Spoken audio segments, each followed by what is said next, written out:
পৃথিবীতে এমন কিছু জায়গা আছে যেগুলো কখনো হারিয়ে যায়নি, শুধু মানুষ তাদের ভুলে গেছে। কলম্বিয়ার গভীর জঙ্গলে সমুদ্র থেকে মাত্র ৪২ কিলোমিটার দূরে একটি শহর ঘুমিয়ে আছে ১২০০ পাথরের সিঁড়ির উপরে, ঘন গাছপালার আড়ালে, শতাব্দীর পর শতাব্দী ধরে। এই শহরটা মাচু পিচুর চেয়ে ৬৫০ বছর পুরনো, তবু পৃথিবীর বেশিরভাগ মানুষ এর নামটুকু জানে না। কলম্বিয়ার উত্তরে সিয়েরা নেভাদা দে সান্তা মার্তা পৃথিবীর সবচেয়ে উঁচু উপকূলীয় পর্বতমালা। এখানের চূড়াগুলো ৫,৭০০ মিটার পর্যন্ত উঠে গেছে, আর এই পাহাড়ের বুকে ঘন বর্ষা অরণ্যের মাঝে লুকিয়ে আছে তেইউনা। আনুমানিক ৮০০ খ্রিস্টাব্দে এই শহর তৈরি হয়েছিল। পাহাড়ের গায়ে ১৬৯টি পাথরের টেরেস কেটে বানানো হয়েছে। ছোট ছোট গোলাকার চত্বর, পাথর বিছানো রাস্তা, জটিল পানি নিষ্কাশন ব্যবস্থা। শহরটি একসময় ২,০০০ থেকে ৮,০০০ মানুষের বাসস্থান ছিল। এই শহরের নির্মাতারা ছিলেন তাইরুনা সভ্যতার মানুষ। তারা ছিলেন অসাধারণ প্রকৌশলী। পাহাড়ের ডাল বরাবর পানি নিয়ন্ত্রণ করতেন, বন কেটে ফেলতেন না,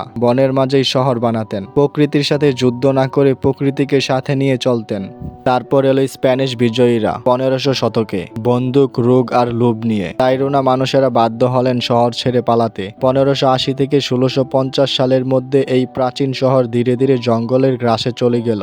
গাছের শিকড় পাথরের ফাটলে ঢুকলো, লতাপাতায় ঢেকে গেল সিঁড়ি, আর শহরটা হয়ে গেল অদৃশ্য। ৪০০ বছর ধরে এই শহরটা ছিল একা, শুধু পাখি আর বৃষ্টির সাথে। সাল ১৯৭২, লস সেপুলভেদা। একটা পরিবার কলম্বিয়ার জঙ্গলে শিকার করতে গেছেন। একটি বনো টার্কি পাখি গুলিতে মারা গেল। পাথরটি খুঁজতে গিয়ে তারা দেখলেন পাহাড়ের গায়ে উঠে গেছে এক সারি পাথরের সিঁড়ি। উপরে উঠলেন, দেখলেন একটি পুরো শহর, চারদিকে সবুজ পাহাড়ের টেরেস, ভাঙা দেয়াল। তারা নাম দিলেন গ্রিন হেল বা সবুজ নরক। লস সেপুলভেদা পরিবার এই শহরের কথা গোপন রাখলেন না। শুরু হলো লুট। সোনার মূর্তি, সিরামিকের পাত্র, প্রাচীন গয়না কলম্বিয়ার কালোবাজারে বিক্রি শুরু হলো। লুটের টাকা নিয়ে দলের মধ্যে ঝগড়া হলো। একজন সেপুলভেদাকে হত্যা করা হলো এই শহরের ভেতরেই। তারপর প্রত্নতাত্ত্বিকরা সতর্ক হলেন। কলম্বিয়ার নৃতত্ত্ব ইনস্টিটিউট দল পাঠালো। ১৯৭৬ সালে প্রথমবার বিশেষজ্ঞরা পৌঁছালেন এখানে। শুরু হলো সংরক্ষণের কাজ, কিন্তু শহরটা নিরাপদ ছিল না। কলম্বিয়ার সশস্ত্র সংঘাতে এই এলাকা পরিণত হলো যুদ্ধক্ষেত্রে। ২০০৩ সালে সেপ্টেম্বরে ইএলএন গেরিলা গ্রুপ ৮ জন বিদেশি পর্যটককে অপহরণ করলো। ৩ মাস পর তাদের ছেড়ে দেওয়া হলো।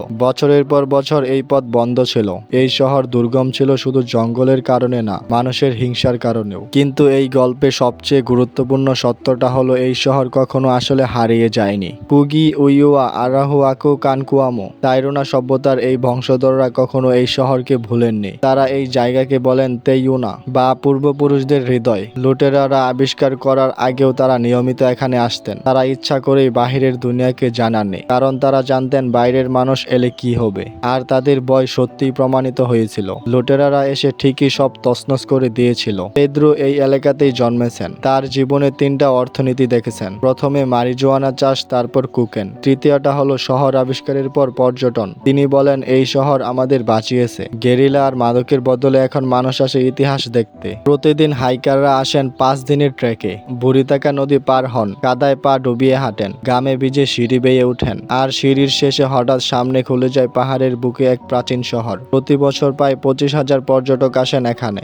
সমস্ত গাইড, রান্না আর ক্যাম্পসাইট স্থানীয় মানুষের। পর্যটনের টাকা সরাসরি যায় সেই সম্প্রদায়ে যাদের পূর্বপুরুষেরা এই শহর বানিয়েছিলেন। সিউদাদ পেরদিদা আমাদের একটি বড় প্রশ্নের সামনে ধার করিয়ে দেয়। কি একটা শহরের আবিষ্কারক, যে লুটেরা পাখির পিছে দৌড়াতে গিয়ে সিঁড়ি খুঁজে পেল, নাকি সেই মানুষেরা যাদের দাদার দাদার দাদা এই পাথর কেটেছিল? তাইরুনা সভ্যতা শিখিয়ে যায় প্রকৃতিকে ধ্বংস না করেও সভ্যতা গড়া যায়, পাহাড়কে বশ না করেও শহর বানানো যায়। ১২০০ বছর আগে এই মানুষরা জানতেন ১২০০ বছর আগে এই মানুষরা যা জানতেন আজকের দুনিয়া সেটা ভুলে গেছে। মাচু পিচু নিয়ে সিনেমা হয়েছে, বই লেখা হয়েছে, পুস্টকার্ড বিক্রি হচ্ছে, কিন্তু সিউদাদ পেরদিদা যেটা আরো প্রাচীন, আরো বিশাল, সেটা এখনো আবিষ্কারে। কারণটা কি? পেরু ট্যুরিজমের মার্কেটিং বেশ ভালো, নাকি কলম্বিয়ার ভাবমূর্তি, ঘেরিলা অস্থিরতা এই শহরের গল্প ডেকে দিয়েছে? কলম্বিয়ার জঙ্গলে একটা শহর ঘুমিয়ে আছে, মাচু পিচুর চেয়ে বয়সে বড়, ইতিহাসের দিক থেকে সমান গুরুত্বপূর্ণ, কিন্তু টুরিস্ট ভিড়ে কম, হইচই নেই। তাইরুনা মানুষেরা বিশ্বাস করতেন পৃথিবী একটা জীবন্ত সত্তা। এই পাহাড়, এই নদী, এই গাছ,